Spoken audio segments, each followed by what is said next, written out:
আসসালামু আলাইকুম এভরিওয়ান। আজকে আমি আইএলটিএস রিডিং এর মডিউলের কিছু ইম্পর্টেন্ট টিপস শেয়ার করব। সো নাম্বার 1 হচ্ছে সময় সেভ করার জন্য আমরা শুরুতেই কি করব, প্যাসেজ সম্পূর্ণটা পড়ব না।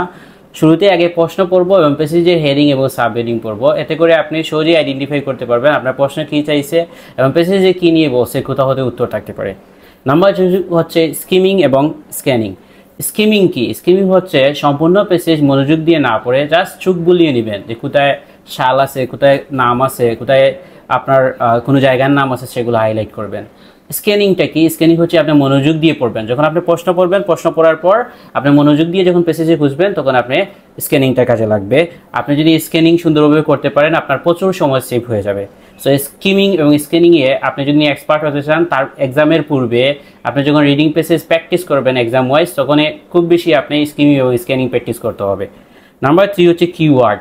আপনি যে প্রশ্নের কিওয়ার্ড দেখাবেন সেই কিওয়ার্ডগুলো আপনি গুরুত্ব সহকারে আপনি প্যাসেজে খুঁজে বের করতে হবে। অনেক সময় কি করে কিওয়ার্ডের উপর আপনার উত্তর নির্ভর করে, কারণ দেখা যায় প্যাসেজে কিওয়ার্ডের সিনোনিম দেওয়া থাকে অথবা প্যারাফ্রেজ দেওয়া থাকে।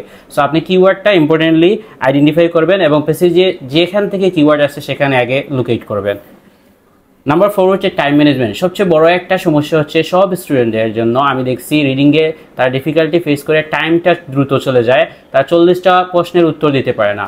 সো টাইম ম্যানেজমেন্টের জন্য আমি অলওয়েজ একটা টিপস শেয়ার করি আমার স্টুডেন্টদের জন্য, যে যারা এক্সাম দিবে সুন, যাদের এক্সাম শীঘ্রই, যাদের এক্সাম হাতে খুব কম, তারা হচ্ছে এক্সাম ওয়াইজ প্র্যাকটিস করবে। অর্থাৎ প্যাসেজ 1, প্যাসেজ 2, 3 আলাদাভাবে প্র্যাকটিস করার দরকার নাই।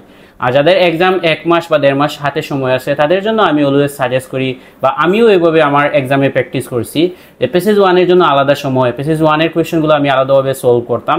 প্যাসেজ 1 কয়েকদিন করার পর আমার যখন টাইম একুরেসি চলে আসতো যে 16-17 মিনিটে আমি প্যাসেজ 1 সলভ করতে পারতাম, তারপর আমি প্যাসেজ 2-তে যেতাম। প্যাসেজ 2-তে আমি চেষ্টা করতাম 18-19 মিনিটে প্যাসেজ 2টা সলভ করার জন্য, আর একটু বেশি সময় আমি প্যাসেজ 3-এর জন্য রাখি আর কি।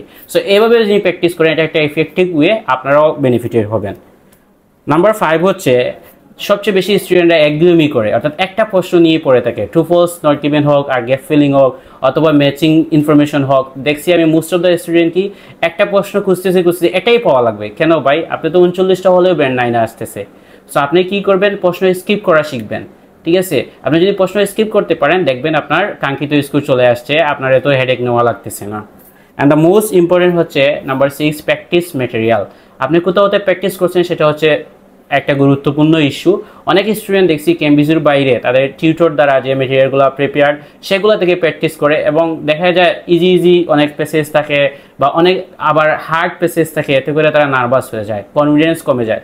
সো আমি অলওয়েজ আমার স্টুডেন্টদের সাজেস্ট করি আপনারা কী করবেন, ক্যাম্বিস হতে প্র্যাকটিস করবেন। অলওয়েজ ক্যাম্বিস একবার শেষ হয়ে গেছে, আরেক সেট ক্যাম্বিস ক্যাম্বিস প্র্যাকটিস করেন। যদি আপনার ক্যাম্বিস পড়তে ভালো না লাগে, লাস্ট যেটা পরামর্শ দেয়, আপনি হচ্ছে ক্যাম্বিস অফিসিয়াল প্র্যাকটিস করতে পারেন। সো আজকের ভিডিওতে আমি রিডিংয়ের ইম্পর্টেন্ট টিপসগুলো শেয়ার করলাম। আশা করি এই ইম্পর্টেন্ট টিপসগুলো আপনাদের কাজে আসবে। Thank you.